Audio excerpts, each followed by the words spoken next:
আমার সাংবাদিককে থানায় ডেকে নেওয়া এবং এসপি অফিসে ডেকে আনা যে ফোন করে টাকা, এই প্রবণতা থেকে কিন্তু বেরোতে হবে। কারণ 24-এর স্বাধীনতার যে 24-এর যে বিপ্লব, এই বিপ্লব কিন্তু আসলে এই জন্য হয়নি যে একদম গণমাধ্যমের কণ্ঠ রোধ করার জন্য। সংগঠন যার যার, কিন্তু সাংবাদিক আমরা সবাই কিন্তু এক। তাই আমি আশা করবো যে কে বড় কে ছোট সেটা না ভেবে সকল সাংবাদিকের সঙ্গে রাজবাড়ী জেলা পুলিশের এবং পুলিশ সুপার মহোদয়ের জন্য একটি ভালো সম্পর্ক থাকে, সহিত কোনো সম্পর্ক থাকে।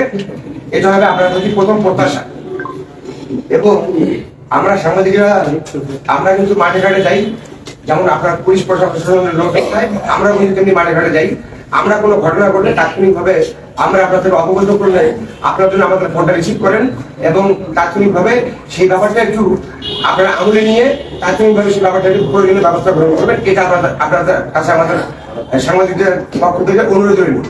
আমার নাম মোহাম্মদ আসাদুজ্জামান, আমি ম্যান অফ সাতক্ষীরা।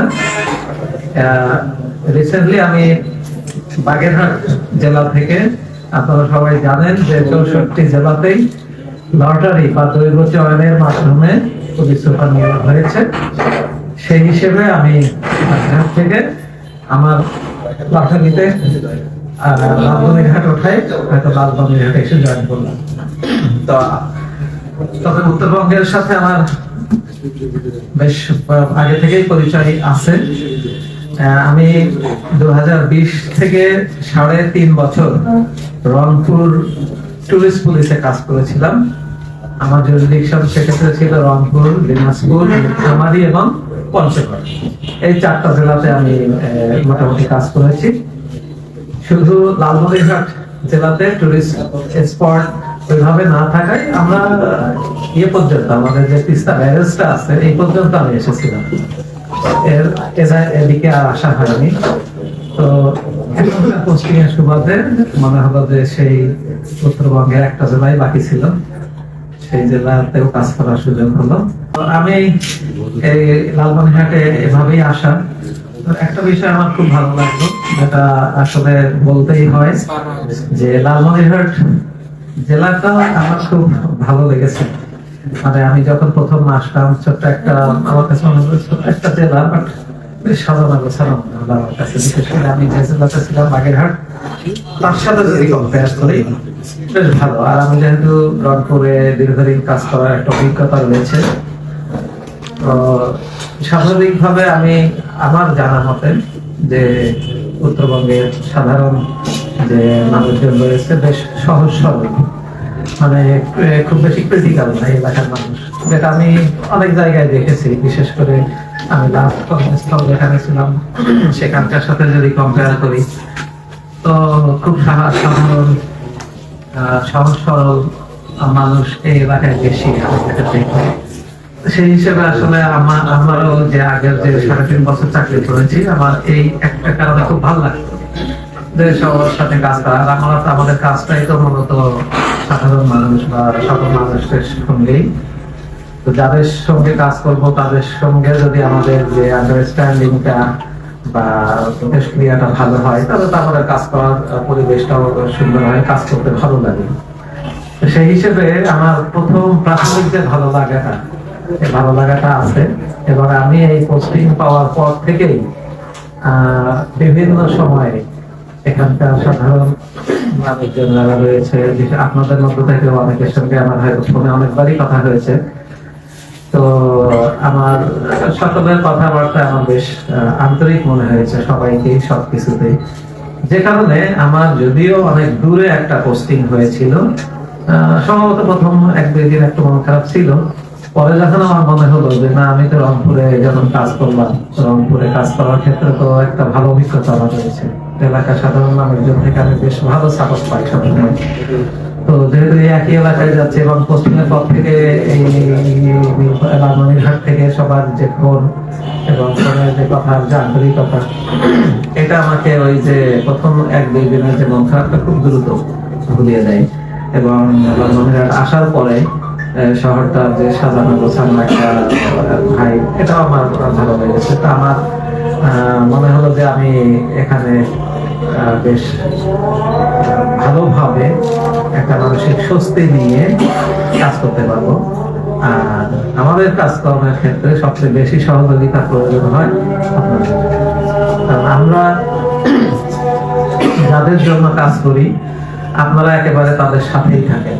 আপনারা এলাকার সাধারণ মানুষের সকল কথাগুলো আপনারাই আমাদের চেয়ে সবচেয়ে কাছ থেকে দেখে করেন। তো আমরা যে সহযোগিতাটা আপনাদের থেকে চাই সবসময় সেটা হলো তথ্য সহযোগিতা। জাস্ট এমন কোনো বিষয় যেটা হয়তো আমাদের নলেজে আসলো না, কিন্তু আমাদের নলেজে আসার আগে আপনাদের নলেজে চলে আসে। এই মনোভাবটা নিয়ে বা মনের ভিতরে যাতে এই একটা বিশ্বাস নিয়ে বা আত্মবিশ্বাস নিয়ে আমি যেতে পারি যে লালমনিরহাট জেলাতে আমি লালমনিরহাট জেলার উন্নয়নের জন্য বা জেলার আইন শৃঙ্খলার জন্য বা জেলার সাধারণ মানুষের জন্য কিছু না কিছু আমি কাজ করে যেতে পেরেছি। তো এই আমার মনোভাবটা এটাই, এবং এই কাজের ক্ষেত্রে আমি আপনাদের সকলের সহযোগিতা প্রত্যাশা করি। যে কোনো বিষয়ে আপনারা খোলামেলা আমার সাথে কথা বলবেন বা তথ্য সহযোগিতাটা করবেন, এবং আমরা সবাই মিলে লালমনিরহাটের বেটারমেন্টের জন্য বা লালমনিরহাটের আইন শৃঙ্খলা থেকে শুরু করে আমাদের উপরে সামনের যে দায়িত্বটা আসবে, সবচেয়ে যেটা দেশে এবং বিদেশে সব জায়গায় আমাদের দেশের একটা ভাবমূর্তি নির্ভর করছে আমাদের আগামী যে নির্বাচনের উপরে। আমরা কতটা সুন্দরভাবে একটা নির্বাচন আমাদের দেশবাসীকে আমরা উপহার দিতে পারি তার উপরেই ডিপেন্ড করছে মূলত আমাদের দেশের একটা ভাবমূর্তি, সেটা বহির্বিশ্বের কাছে। সবাই কিন্তু এখন একেবারে ফোকাস করে আছে এই একটা বিষয়ে। তো এই দায়িত্ব পালনের ক্ষেত্রেও আমরা এখন থেকে কাজ শুরু করেছি। তো আমরা চাইবো যে সকলের একেবারে আন্তরিক যে সহযোগিতা, এবং লালমনিরহাটের আইন শৃঙ্খলার ক্ষেত্রে অন্যান্য যে সমস্ত সমস্যাগুলো রয়েছে, যেটা আমার চেয়ে বেটার এই মুহূর্তে আপনারা জানেন। আমি তো জাস্ট স্টাডি শুরু করেছি, কোথায় কিভাবে আমাদেরকে ফোকাস করা লাগবে, আমাদের যে কাজের ডাইমেনশনটা কোথায় বেশি দিতে হবে, কোথায় ফোকাস করলে আমাদের বেটার হবে। আমি যেমন স্টাডি করে যেটা আমি যতটুকু বলবো আপনারা অলরেডি সেটা আগে থেকে বুঝে আছেন। তো এই সবকিছুর বিষয়ে আমি চাইবো যে আমাদেরকে আপনারা একটু সহযোগিতা করবেন। বিশেষ করে আমি শুধুই না, আমার যে 5 জন ওসি, আজকেই মূলত 5 থানার ওসি কে পদায়ন করলাম। গতকাল একজন ছিল, আজকে 4 জন। তারাও কিন্তু একেবারে নতুন, তাদের জন্য একটা নতুন এনভায়রনমেন্ট, তো নতুন একটা পরিবেশে কাজ করার ক্ষেত্রে তাদেরও কিন্তু সহযোগিতা লাগবে। আপনাদের কাছে এটাও আমার একটা অনুরোধ থাকলো, আমার পাশাপাশি আমার যারা নতুন অফিসার ইনচার্জ যারা নতুন আসলেন তাদেরকেও আপনারা একটু সহযোগিতা করবেন এলাকার সাধারণ মানুষের জন্য, যেটা বেটার বা এলাকার জন্য লালমনিরহাটের জন্য একটা ভালো আইন শৃঙ্খলার অবস্থা আমরা দেখতে চাই। এই বিষয়ে আমরা সকলের সহযোগিতায় আমি বলতে পারবার। আজকে যেহেতু আমরা পরিচিত হলাম, তবে এই অনুষ্ঠানের মধ্য দিয়ে যে সবাইকে আমি চিনে ফেললাম বা সবার নাম আমাদের মনে থাকবে বিষয়টা এখনো না, আস্তে আস্তে কাজ করতে করতে পরিচিতিটা হবে। তবে আজকে আমরা জাস্ট সবার সঙ্গে মূলত আমাকেও পরিচিত করার একটা উদ্দেশ্য ছিল। তো এখন আমি আপনাদের থেকে শুনতে চাই যে আপনাদের, যেহেতু এই যে লালমনিরহাট জেলাকে আমি হয়তো 1 সপ্তাহ দেখেছি, এটা আপনার তো দীর্ঘদিন দেখছেন, কোন সমস্যাগুলো বা কোথায় আমাদের বেশি ফোকাস করা উচিত, দৃষ্টি দেওয়া উচিত, এই সমস্ত বিষয়গুলো আপনাদের থেকে কিছু অভিমত বা আপনাদের থেকে কিছু সাজেশন আমরা পাইলে আমরা সেটাকে অবশ্যই ওয়েলকাম করবো। তো আমি আমার পক্ষ থেকে আমাদের সবাইকে আন্তরিক কৃতজ্ঞতা এবং ধন্যবাদ জানাচ্ছি। অনেকের ব্যস্ততার মধ্যেও অনেক সংক্ষিপ্ত একটা সময়ের আমন্ত্রণে আপনারা সবাই চলে আসছেন। জেলা পুলিশের পক্ষ থেকে আবার আপনাকে ধন্যবাদ, আপনাদেরকে, এবং বিভিন্ন সময় কথা হবে বিভিন্ন ফোরামে, কখনো মোবাইলে, এবং আমাদের সরকারি মোবাইল তো অনলাইন লোকের থাকে, আপনারা জানেন। যে কোনো বিষয়ে আমাদেরকে আর এখন আমরা সবাই একটু নাস্তা নিতে নেই, আর এর পাশাপাশি আপনারা আপনাদের থেকে আমরা একটু শুনবো, শুনে আমরা কন্টিনিউ করি। আমার পরিচয়টা আপনাকে দিয়েছি, আমি শহীদ ইসলাম নতুন সভাপতি বাংলাদেশ প্রেস ক্লাব লালমনিরহাট। আপনি যেহেতু আমাদের এখানে আসছেন, আমাদের জেলাটা খুব শান্তপ্রিয় জেলা, এটা আপনি আশা করি আপনি জানতেন যে লালমনিরহাট জেলা ৭০ জেলা হলে শান্তপ্রিয় জেলা। পরবর্তী আমরা সাংবাদিকরা আপনাদের পাশে তখন থাকবো যখন আপনারা আমাদের সাথে সহিত কোনো সম্পর্ক রাখবেন এবং আপনারা কোনো বিষয়ে আমাদের সাংবাদিকের সঙ্গে বৈষম্য না করবেন, এটাই আমার প্রথম দাবি। সংগঠন যার যার, কিন্তু সাংবাদিক আমরা সবাই কিন্তু এক। তাই আমি আশা করবো যে কে বড় কে ছোট সেটা না ভেবে সকল সাংবাদিকের সঙ্গে লালমনিরহাট জেলা পুলিশের এবং পুলিশ সুপার মহোদয়ের জন্য একটি ভালো সম্পর্ক থাকে, সহিত কোনো সম্পর্ক থাকে। এটা হবে আপনার প্রতি প্রথম প্রত্যাশা। এবং আমরা সাংবাদিকরা আমরা কিন্তু মাঠে ঘাটে যাই, যেমন আপনার পুলিশ প্রশাসনের লোক যায়, আমরা কিন্তু তেমনি মাঠে ঘাটে যাই। আমরা কোনো ঘটনা ঘটলে তাৎক্ষণিকভাবে আমরা আপনাদের অবগত করলে আপনার জন্য আমাদের ফোনটা রিসিভ করেন এবং তাৎক্ষণিকভাবে সেই ব্যাপারটা একটু আপনারা আমলে নিয়ে তাৎক্ষণিকভাবে সেই ব্যাপারটা একটু প্রয়োজনীয় ব্যবস্থা গ্রহণ করবেন। এটা আপনাদের কাছে আমাদের সাংবাদিকদের পক্ষ থেকে অনুরোধ রইল। আরো অনুরোধ হচ্ছে যে লালমনিরহাট জেলা খুব ছোট একটি জেলা, এই জেলায় সবাই সবাইকে চেনে। তাই এবং আপনার পাঁচ থানায় যে নতুন অফিসার ইনচার্জ আজকে জয়েন করবে, বিগত দিনের সবার সঙ্গে পরিচয় ছিল, আজকে পাঁচ অফিসার ইনচার্জ যেখানে থাকতো তাই একবারই লালমনিরহাট জেলা সাংবাদিকদের সাথে তাদের একটা পরিচয় করবো বলে খুব ভালো ছিল। এখন আমাদেরকে পরিচয় দিলে আবার নতুন করে প্রতিটা থানায় গিয়ে আমাদের পরিচয় দিতে হবে, আমি অমুক, হ্যাঁ, এটা পরিচয় দিতে হবে। আপনি পাঁচ থানার প্রতিটা ওসিকে একটু কাইন্ডলি বলে দেবেন যে সাংবাদিকদের সাথে যাতে সহিত কোনো সম্পর্ক রাখে এবং সাংবাদিকের সাথে ভালো আচরণ করে। এবং সর্বোপরি কথা হচ্ছে যে অনেকেই আমরা বিগত দিনে দেখেছি যে অনেক লোকজন মামলা দিলে সে মামলা তাৎক্ষণিক রেকর্ড করে, কিন্তু সাংবাদিকরা কোনো মামলা দিলে সে মামলাটার পদক্ষেপ নিতে চায় না। এটা এই ব্যাপারটা একটু দেখবেন যে সাংবাদিকরা লাঞ্ছিত হলে সে মামলাটা দিলে আগে এই মামলাটা আগে ওরা গ্রহণ করতে চায় না। কেন চায় না এটা আমরা কেউই বুঝতে পারি না।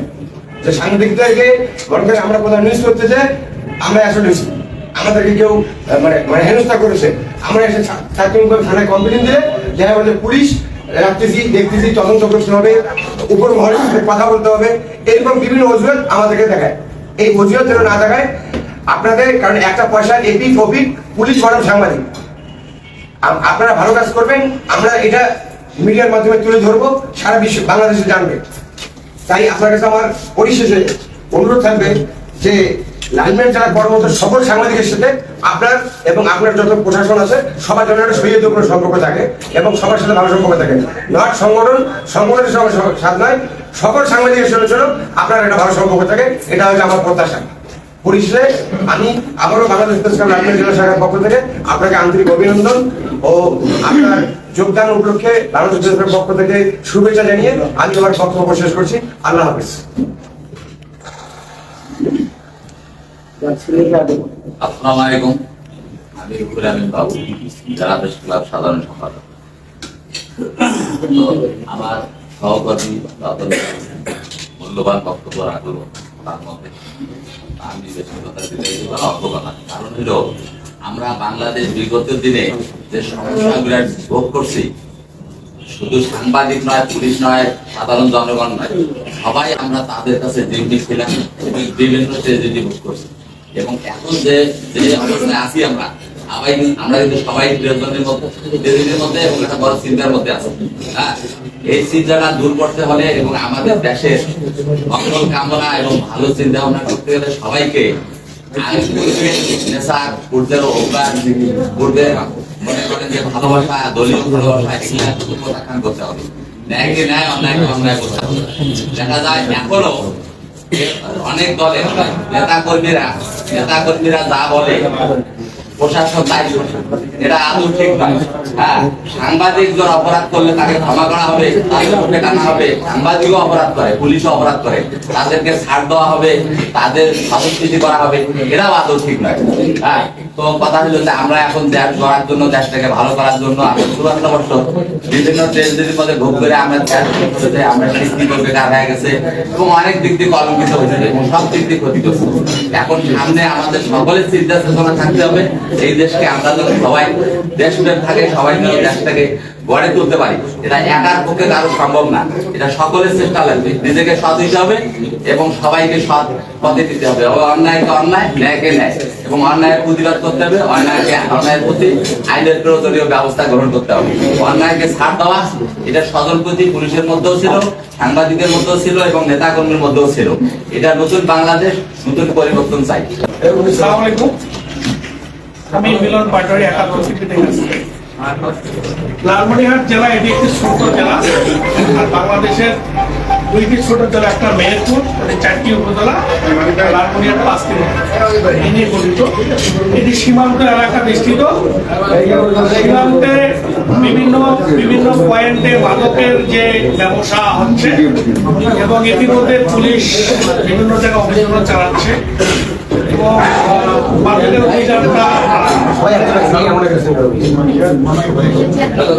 অভিযানটা জোরালো করতে হবে।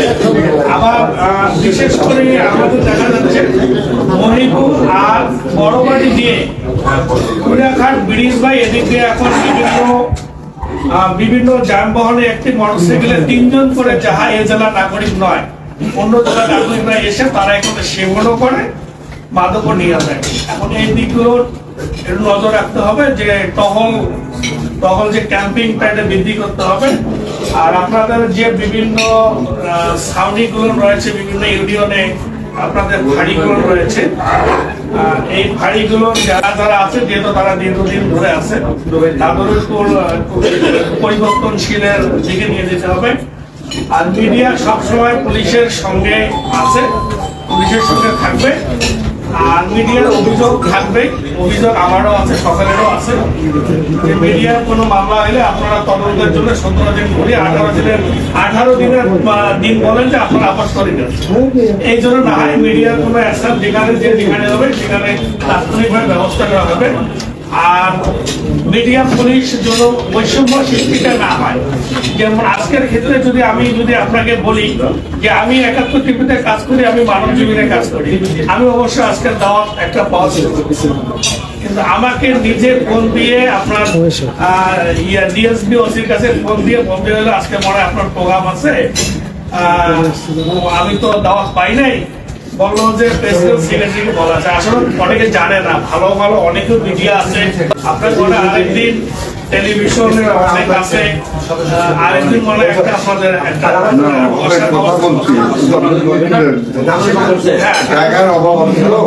আরেকদিন আপনাদের আমরা কোন ক্যাটাগরি বললাম এটাও জানি, বলা উচিত ছিল সবাইকে। তবে আমরা আপনাদের সঙ্গে আছি, আপনারা আমাদের সঙ্গে বৈষম্যহীন হিসেবে কাজ করবেন, আমরা আপনাদের সঙ্গে বৈষম্যহীন হিসেবে কাজ করব। নতুন বাংলাদেশ আমি লাভলু শেখ। আমি একটা বিষয় বলবো, সেটা হলো গুরুমন্ডল কুড়িগ্রাম জেলার গুরুমন্ডল ফুলবাড়ি হয়ে ধল্লা ব্রিজ হয়ে কুলাঘাট হয়ে 2 টাকার মাদকের চালান যায়। এটা মাসে 15 দিন।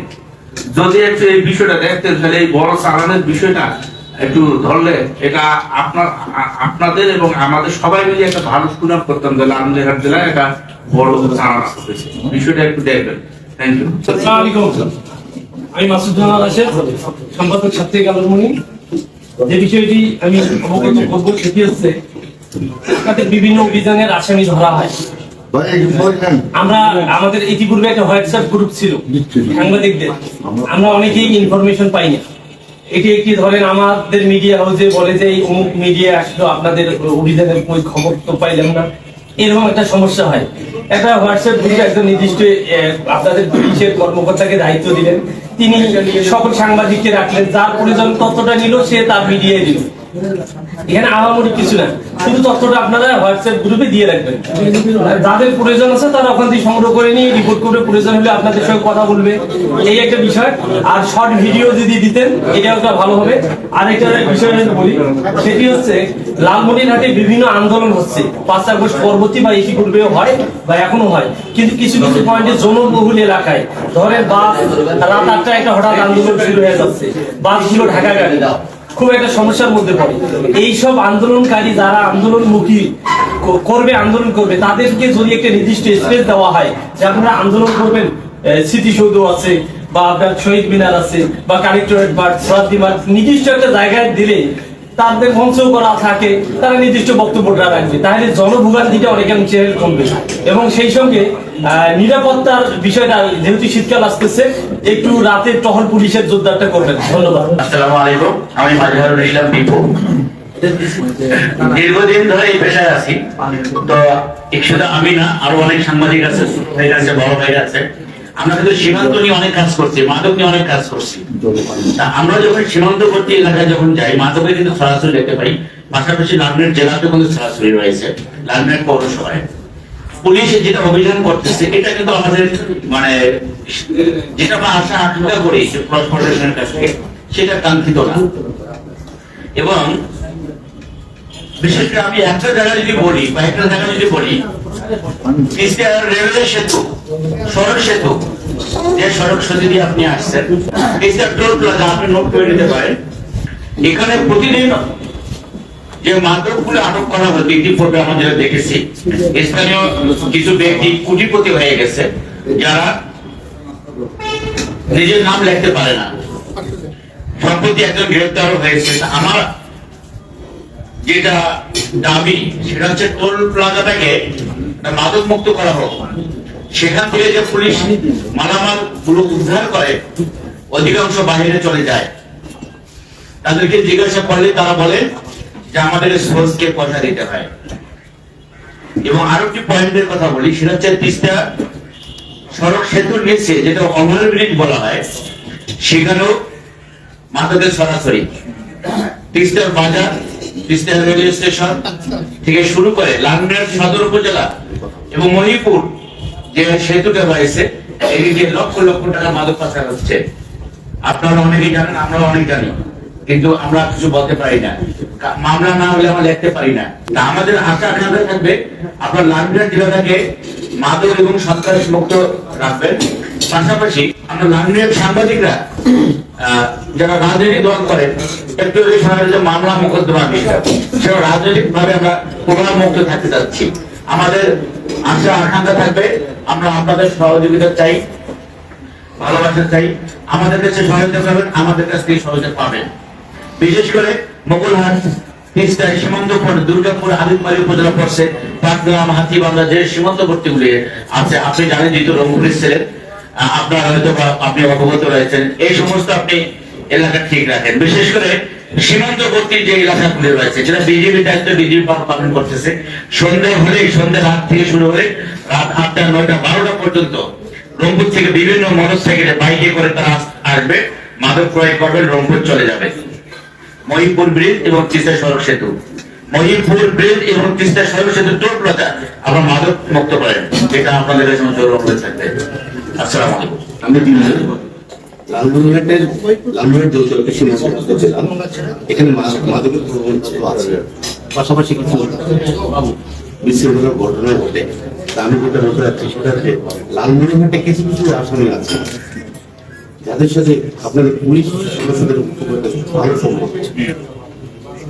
আমার কাছে প্রমাণ আছে, লালমনিরহাটে একটা মার্ডার মামলার আসামি যে আমার সহকর্মী বললেন রিপুল মানে একজন টিচার করবে যে আপনাদের এই মাদকের পয়সা দিয়ে আজকে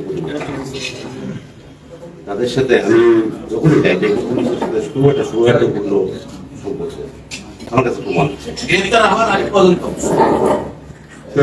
আপনাদের এই আচরণটা যদি পরিবর্তন করতেন বা আমাদের সাথে সহযোগিতা করতেন, আমরা বলার পরেও তাকে মেসেজ দিয়ে বলা হয় তুমি করে দাও, তুমি করিয়ে দিচ্ছি। এই বিষয়টা যদি একটু আপনারা দেখতে চান। আসসালামু আলাইকুম, আমি জিএস বাবু, লালমনি কণ্ঠ পত্রিকার নির্বাহী সম্পাদক। ধন্যবাদ নবাগত পুলিশ সুপার মহোদয়, আপনার নেতৃত্বে আগামী দিনে আমরা লালমনিরহাট জেলা একটি সুষ্ঠু, সুন্দর, অবাধ, নিরপেক্ষ এবং গ্রহণযোগ্য নির্বাচন আশা করছি এবং তৎকালীন আইন শৃঙ্খলা পরিস্থিতির সকল কিছু নিয়ন্ত্রণের মধ্যে রেখে আমাদের সকলের গ্রহণযোগ্য একটি নির্বাচন করার ব্যাপারে আপনার অগ্রণী ভূমিকা থাকবে এবং সেই কারণে আপনি লালমনিরহাটে এসেছেন। আমার এক ভাই বলেছেন সৌহার্দ্যপূর্ণ সম্পর্ক। অবশ্যই পুলিশের সঙ্গে সাংবাদিকদের সৌহার্দ্যপূর্ণ সম্পর্ক অবশ্যই থাকবে, কারণ আমরা সমাজের একদম রুট লেভেল থেকে শুরু করে আইন শৃঙ্খলা পরিস্থিতির যদি কোনো অবনতি ঘটে বা ন্যায় বিচার না পায়, তখন কিন্তু আমরা কিন্তু তার বিরুদ্ধে লিখি। অনেক সময় হয় কি, এই সমস্ত বিষয়গুলো আনতে গেলে বা উঠলে হয়তো পুলিশ কিছু কিছু জায়গায় আপনাদের সঙ্গে সাংবাদিকদের একটা মুখামুখি হয়ে যায়। তো সেই ধরনের যেন কোনো রকম কোনো পরিস্থিতি সৃষ্টি না হয়, আমি আমার সাংবাদিক ভাইদের পক্ষ থেকে আপনাদেরকে সেই অ্যাসিওরিটি দিচ্ছি। আপনিও আপনার দক্ষতা এবং মেধা নিয়ে আমাদের সাংবাদিকদের সমস্যাগুলো শুনবেন এবং যত দ্রুততার সঙ্গে সমস্যাগুলো সমাধান করে আমাদের মধ্যে একটা আপনার কাছে একটা আমাদের একটা ভালো একটা ধারণা এবং অন্যায়, অত্যাচার, নির্যাতন, নিপীড়ন নির্মূলে আপনিও কাজ করবেন, আমরাও কাজ করছি। সেই কারণে আপনারা আমাদের সাংবাদিকদের পক্ষ থেকে যদি কখনো কোনো ভুল দেওয়া হয় এবং অনুরোধ করা হয়, সেই বিষয়গুলো আপনি অবশ্যই তাৎক্ষণিকভাবে বিষয়গুলো দেখবেন। পাশাপাশি এরকম সত্য নিউজগুলো করতে গেলে সাংবাদিকদের উপর একটা হুমকি এসে যায়, শারীরিকভাবে লাঞ্ছিত হয়, নির্যাতিত হয়। এই বিষয়টাও কি আপনাকে একটু দেখতে হবে যে যদি কোনো এলাকায় আমার কোনো সাংবাদিক যদি অ্যাসাল্ট হওয়া হয় বা নির্যাতনের শিকার হয়, তখন অবশ্যই আপনি দ্রুততার সঙ্গে বিষয়টি দেখবেন, দেখা অনুরোধ করছি এবং আপনার নেতৃত্বে লালমনিরহাটে একটি সুন্দর আগামী আশা করে বিদায় নিচ্ছি। অবশ্যই সহযোগিতার হাত আপনার প্রতি রয়েছে এবং পুলিশের প্রতি আমাদের সবসময় ছিল এবং ভবিষ্যতে থাকবে। ইনশাআল্লাহ আমরা একে অপরের পরিপূরক হিসেবে কাজ করবো, সকলে আমাদের সহযোগিতা করবেন, সকলে আমাদের জন্য দোয়া করবেন। আসসালামু আলাইকুম ওয়া রাহমাতুল্লাহি ওয়া বারাকাতুহু। আমি রংপুরের মালিক, আমি বাংলাদেশ প্রতিদিনের কাছে আসলে আজকে সিনিয়র এবং জুনিয়র যে সাংবাদিক বন্ধুরা এসেছেন, সকলের পক্ষ থেকেই আপনাকে শুভেচ্ছা জানাচ্ছি। বিষয় বলে রাখি, আমার বাড়ি কিন্তু সীমান্ত এলাকায়, আমার গ্রামের বাড়ি শিয়াল হয়। সেখানে অভিবাদ হলেই অর্থাৎ রাত 12টার পর থেকে শুরু হয় মাদক সেবীদের অর্থাৎ প্রচন্ড ভিড়। শিয়ালদা অলমোর থেকে শুরু করে গোরলের অর্থাৎ আশেপাশে, এবং আপনি জানেন যে বামনের বাসা নামে একটি জায়গা ডিবির এখানে ইতিহাস রয়েছে, সেখানে গভীর রাত পর্যন্ত সেখানে মাদকের আড্ডা হয়েছে। আসলে আমি যে বিষয়টি ক্লিয়ার করতে চাচ্ছি আপনাকে, আপনি যদি জেলায় লক্ষ্য রেখেছেন, কোনো পুলিশ কর্মকর্তার বিরুদ্ধে যদি মাদক নিয়ে লেখা হয়, তারপরে যদি ওই রিপোর্টের ভিত্তি করে যদি এসপি অফিসে সাংবাদিককে ডেকে পাঠানো, এটা কিন্তু দুঃখজনক। আমি সাংবাদিক নেতা, ফেডারেল সাংবাদিক ইউনিয়ন রংপুর ডিভিশন দেখি, আমি জয়েন্ট সেক্রেটারি। কিছুদিন আগে আমরা কিন্তু রিপোর্ট করেছিলাম পুলিশ তদন্ত কেন্দ্র নিয়ে। আমরা সেই রিপোর্টে আমি বাংলাদেশ ডিজিটাল রিপোর্টটা করেছিলাম, কালগুলা রিপোর্টে করেছিল এবং আর কয়েকটা মিডিয়া করেছি। এখন আমি কিন্তু আপনাদের এডিশনাল আইজিপি অ্যাডমিন মহোদয়ের সাথে কথা বলেছিলাম, অর্থাৎ আওয়াল স্যারের সাথে কথা বলেছিলাম, নিজে আওয়াল স্যারের সাথে কথা বলেছিলাম। এখন সেখানে যেখানে একজন পুলিশ কর্মকর্তার বিরুদ্ধে স্পষ্ট একটি অভিযোগ উঠল, তার বিরুদ্ধে কোনো ব্যবস্থা না নিয়ে আমার সাংবাদিককে থানায় ডেকে নেওয়া এবং এসপি অফিসে ডেকে আনা, যে ফোন করে টাকা, এই প্রবণতা থেকে কিন্তু বেরোতে হবে। কারণ 24-এর স্বাধীনতার যে 24-এর যে বিপ্লব, এই বিপ্লব কিন্তু আসলে এই জন্য হয়নি যে একজন গণমাধ্যমের কণ্ঠ রোধ করার জন্য। এর আগে কিন্তু আমরা মামলা খেয়েছি, আমরা হামলার শিকার হয়েছি, কিন্তু এখনো যদি সেই প্রেক্ষাপটে ঘুরে যেতে হয়, তাহলে কিন্তু এটা অত্যন্ত দুঃখজনক। সেই গুণোদয়ে কিন্তু এখনো মাদকের বিগত এসপি কিন্তু বলেছেন যে 70% অর্থাৎ মাদক কিন্তু গরুল ইউনিয়নে অর্থাৎ 70% মাদক ব্যবসা সেখানে অর্থাৎ একটা ইউনিয়নের যে মানুষ বাস করে তার 70% মানুষ কিন্তু অর্থাৎ মাদকের সাথে জড়িত। এটি কিন্তু বিগত এসপি সাথে বলেছেন। তার সাথে আমার কোনো দেখা হয়নি এবং আমি তার সাথে কোনো দেখা করে কথা বলি। আজকে এসেছি আমি কিন্তু আজকে এই আপনার দপ্তর থেকে কিন্তু কোনো দাওয়াত পাইনি। অর্থাৎ তারপরে এসেছি যে বাংলাদেশ কিন্তু বাংলাদেশ 1 নম্বর একটা মিডিয়া, অর্থাৎ ছাত্রের সঙ্গে দিক থেকে হোক, প্রচার সংখ্যার দিক থেকে হোক, যেভাবে হোক তাই সেখানে কিন্তু আপনার ডিএনপি দপ্তর থেকে আমাদের কিন্তু বলা হয়, অনেক সাংবাদিক ভাই কিন্তু সিনিয়র ভাই কিন্তু বলা হয়। আমি এসে জানতে পারলাম যে এখানে প্রেস ক্লাবকে জানানো হয়, টেলিভিশন জার্নালিস্ট অ্যাসোসিয়েশনকে জানানো হয়, অন্যান্য সংগঠনকে জানানো হয়। এই যে হজবরল অবস্থা, এটি থেকে আপনি শৃঙ্খলা ফিরিয়ে আনবেন, এটি আমার উদাত্ত আহ্বান রয়েছে। এবং আরেকটি বিষয় 24-এর চেতনা, এই চেতনাকে আপনি সম্পূর্ণ ধারণ করে সামনে যে নির্বাচন রয়েছে এই নির্বাচন আপনি অত্যন্ত সুষ্ঠু এবং অবাধ নির্বাচিত করবেন, এই কিন্তু আপনার প্রত্যাশা আমরা করতেই পারি। কিন্তু আমার প্রশ্ন হচ্ছে, আমার কোনো সাংবাদিক বন্ধুরা যাতে পুলিশের দ্বারা হয়রানি শিকার না হয়। অর্থাৎ কোনো পুলিশের বিরুদ্ধে আমরা স্পেসিফিক তথ্য ছাড়া কিন্তু কখনোই লিখি না। আমরা কিন্তু সমস্ত ভিডিও আমি সাংবাদিক রেজাল্ট করি মানি আমি পুলিশ সদর দপ্তর পাঠিয়েছি, কিন্তু তারপরেও কিন্তু আমি তারপরেও কিন্তু পুলিশ সদর দপ্তরকে বলেছি যে এই ঘটনার পরেও কিন্তু ওই পুলিশ কর্মকর্তা এখনো কেন বহাল থাকে। অর্থাৎ আমি মাদক ব্যবসা করি, আমি মাদক ব্যবসা ছেড়ে দিয়েছি, তাহলে আমাকে ভালো হওয়ার সুযোগ দিতে হবে। অর্থাৎ সীমান্তে যেসব লোক এখন মাদক ব্যবসা ছেড়ে দিয়েছে তারা মাদক ব্যবসা ছেড়ে দেওয়ার পরে ভালো হওয়ার পথে গেছে, তারপরেও কিন্তু তার কাছ থেকে টাকা নেওয়া হচ্ছে, মাসওয়ালা নেওয়া হচ্ছে। এই রিপোর্ট করার পরে কিন্তু আমার কালবেলার প্রতিনিধিকে থানায় যাওয়ার জন্য নির্দেশনা দেওয়া হয়েছে, এসপি অফিসে আসার জন্য নির্দেশনা দেওয়া হয়েছে। এই ঘটনা কিন্তু আমরা তীব্র প্রতিবাদ জানাই আজকের এই সভাতে। এবং যে দল ফেডারেল সাংবাদিক ইউনিয়নের রংপুর ডিভিশনের জয়েন্ট সেক্রেটারি, সেই কারণে সেই প্রেক্ষাপটে সেই জায়গা থেকে কিন্তু আমি ঘটনা তীব্র প্রতিবাদ জানাচ্ছি। আমি কিন্তু ওসিডিকে আমি সেটি বলেছি যে কখনোই আমার সাংবাদিক তার বিরুদ্ধে গ্রেপ্তারি পরোয়ানা নেই, তার বিরুদ্ধে কোনো কিছু নেই। যদি চা খাওয়ার জন্য দাওয়াত দেওয়া হয় সেটি কিন্তু একটা বিষয় থাকতে পারে। এখানে আমার অনেক সাংবাদিক বন্ধুরা রয়েছে, অপরাধ করতে পারে, প্রস্তুত আইনে মামলা হতে পারে। আমরা পুলিশ কর্মকর্তা অপরাধ করলে তার বিরুদ্ধে কিন্তু মামলা হয়, তার বিরুদ্ধে মামলা করার মতো রাষ্ট্রীয় একজন নাগরিক হিসেবে আমার কিন্তু করার অধিকার রয়েছে এবং সেটি কিন্তু করতে পারে। সে পুলিশ হোক এবং এসপি হোক, বেশি হোক, তার কিন্তু আমরা কিন্তু সব অবস্থাকে আমাদের লড়ার আমাদের সক্ষমতা শিখে বসছি। আমি এর আগে এসপির বিরুদ্ধে আমরা লিখেছি, ডিসির বিরুদ্ধে আমরা কিন্তু লিখি। তারা থই নয় যে অর্থাৎ পুলিশ অপরাধ করবে সেটি সাংবাদিক লিখলে সেই সাংবাদিককে থানায় এবং সেটিকে এটি কিন্তু এই ঘটনার প্রতিবাদ জানিয়ে এবং আজকে প্রেস ক্লাবকে দাওয়াত দেওয়া হয়নি, রিপোর্টার অর্থাৎ টেলিভিশন জার্নালিস্ট অ্যাসোসিয়েশনকে দাওয়াত দেওয়া হয়নি, অন্যান্য যে সাংবাদিক নেতৃবৃন্দ রয়েছে তারা দাওয়াত পায়নি, সিনিয়র সাংবাদিক দাওয়াত পায়নি।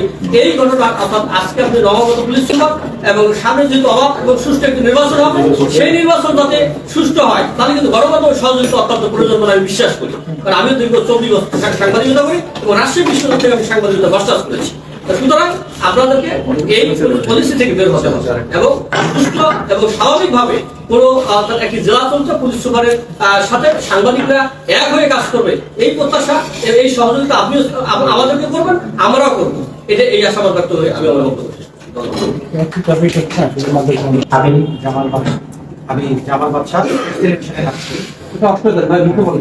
কথা বলবেন আমার শ্রদ্ধাভাজন বড় ভাই রেজাউল মালিক। এই বিষয় হচ্ছে আপনি লালমনিরহাটে যোগদান করেছেন, আপনাকে প্রথমে ধন্যবাদ। আপনি বলেছেন লালমনিরহাট জেলাটি আপনার খুবই পছন্দের, আপনার ভালো লেগেছে। শান্তিপ্রিয় জেলার মানুষ এবং শান্তিপ্রিয় এই জেলার সাংবাদিক, রাজনৈতিক ব্যক্তিবৃন্দ সকলেই বড় কোনো ধরনের দুর্ঘটনা আমরা হরহামেশাই পাই না এবং আমাদের সংবাদ সবসময় পজিটিভ থাকার চেষ্টা করি, যেহেতু এখানে বড় কোনো দুর্ঘটনা ঘটে না। আমরা চাই এভাবেই শান্তিপ্রিয় ভাবে আমরা যাতে বসবাস করতে পারি। আরেকটি বিষয় হচ্ছে আপনি আজকে বলেছেন যে সাংবাদিকদের সহযোগিতা আপনার প্রয়োজন, আপনার কাজ সম্পূর্ণ করতে আমাদের সহযোগিতার প্রয়োজন, আমাদের কাজ সম্পূর্ণ করতেও আপনাদের আসলে সহযোগিতা প্রয়োজন। যেটি লালমনিরহাটের পুলিশ সুপার আবিলা সুলতানা স্যার যখন ছিলেন তখন আমাদের একটা হোয়াটসঅ্যাপ গ্রুপ ছিল, সেখানে তথ্যগুলো আদান প্রদান হতো অথবা অ্যাডমিন নিজে থেকে সার্বিক তথ্য দিত। এটি সময়ের সাথে সাথে বিলুপ্ত হয়েছে।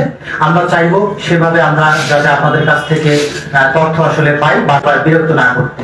আরেকটি বিষয় হচ্ছে আপনাদের একজন মিডিয়া ম্যান আসলে প্রয়োজন। একজন জেলার একজন পুলিশ সুপার, আমরা যখন তাকে ফোন দিই, তিনি যখন 4বার 5বার 6বার ফোন দিলে তিনি নিজেও বিরক্ত বোধ হন, এবং হচ্ছে আমরা ঠিকঠাক ভাবে পুলিশ সুপার মহোদয়ের বক্তব্য পাই না, এবং একটি সংবাদের বিষয়ের মূল যে জায়গাটা সেটি কিন্তু আসলে শূন্যই থেকে যায়। তখন সাংবাদিককে উল্টো দোষারোপ করার সুযোগ থাকে যে সাংবাদিক ব্যালেন্স করতে পারেনি অথবা নিরপেক্ষ সংবাদ প্রকাশ করতে চায় নাই ইচ্ছা করে। কিন্তু এটি আমাদের আসলে মূল ইচ্ছা নয়, আমরা সকলের মতামত নিয়ে প্রকাশ করতে চাই, যেহেতু আমাদের নিজস্ব কোনো ভাষা নেই। আমার বড় ভাই সীমান্ত নিয়ে একটি বিষয় বলেছে, আমি দৃষ্টি আকর্ষণ করছি। গরমে গত 1 বছরে একটি প্রতিবেদন আসলে পুলিশের দেওয়া তথ্য অনুযায়ী একটি বেসরকারি সংবাদ ভিত্তিক টেলিভিশন চ্যানেল প্রকাশ করেছে। সেখানে তারা উপস্থাপন করেছে 1 বছরে 70টি মামলা হয়েছে। 70টি মামলার মধ্যে 65টি মামলায় মাদক সংক্রান্ত মামলা হয়েছে। এই তথ্যটি কারা সাপ্লাই করেছে? গরুল তদন্ত কেন্দ্রের যে ইনচার্জ আছে তিনি সাপ্লাই করেছেন।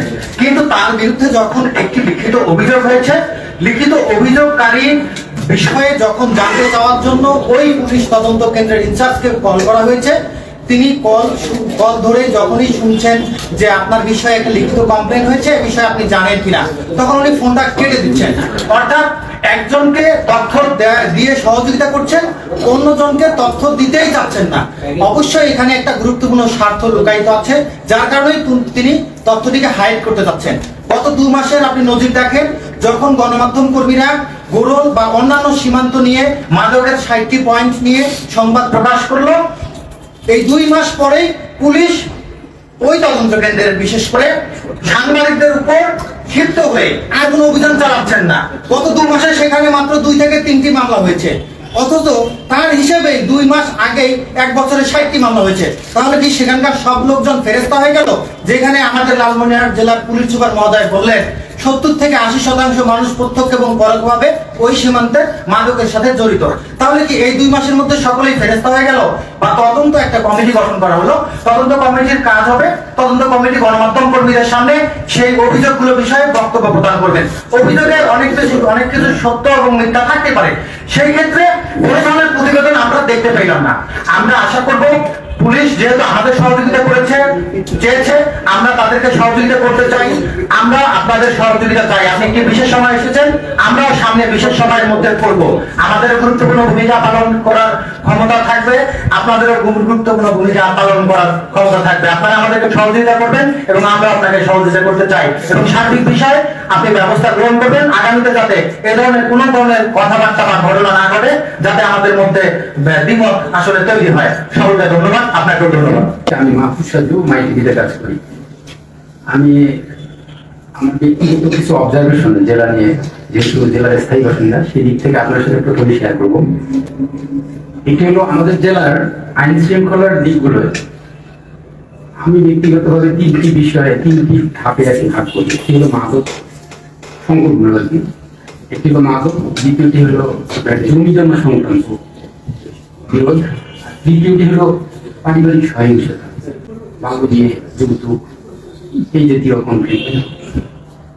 তো আমার বক্তব্য হচ্ছে, প্রথম যে সমস্যাটা আমাদের রয়েছে মাদক, এই মাদকগুলো নিয়ে আমাদের যে জেলার বর্ডার এরিয়াগুলো রয়েছে, আপনি নিশ্চয়ই জানেন যে 282 কিলোমিটার বর্ডার জেলায় প্রায়, এর মধ্যে কিছু কাঁটাতার রয়েছে, কিছু কিন্তু কাঁটাতার নেই।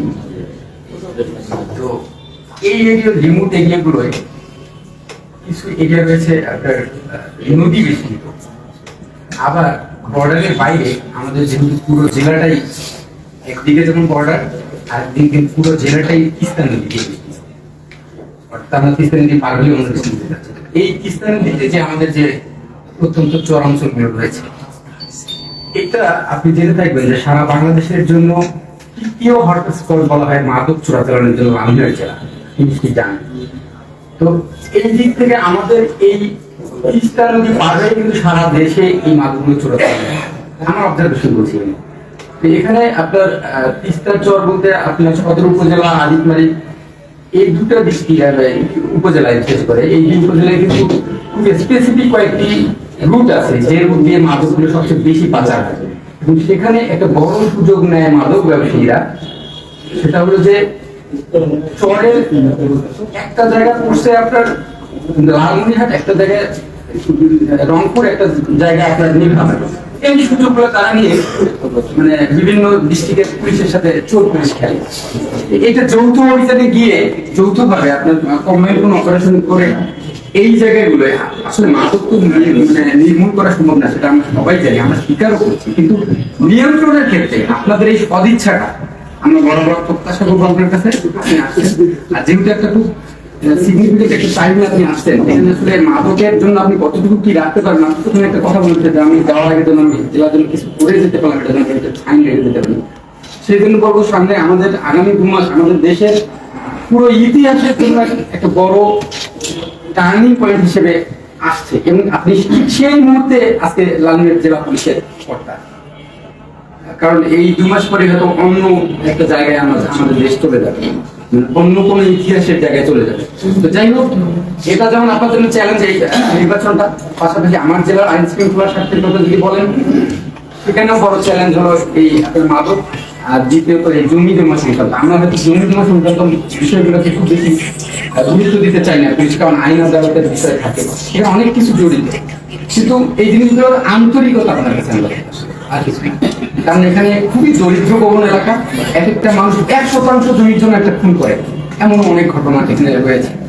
একটা বিষয়, আর একটা বিষয় আপনার কাছে রিকোয়েস্ট করবে, অনুরোধ করবে, আমরা সাংবাদিকরা, আপনি বলেছেন যে সাংবাদিকরাই সবচেয়ে বড় সহযোগী, সাংবাদিকরা আমরা আপনার সবচেয়ে বড় সহযোগী হিসেবেই থাকতে চাই, সহযোগিতাই করতে চাই। আপনার কাছে আমাদের ছোট্ট প্রস্তাব, সেটা হলো আপনাদের অস্ত্র আছে, আপনাদের সুশৃঙ্খল বাহিনী আছে, রাষ্ট্রের আইন কানুন বিধিবিধান আছে, সবই আছে।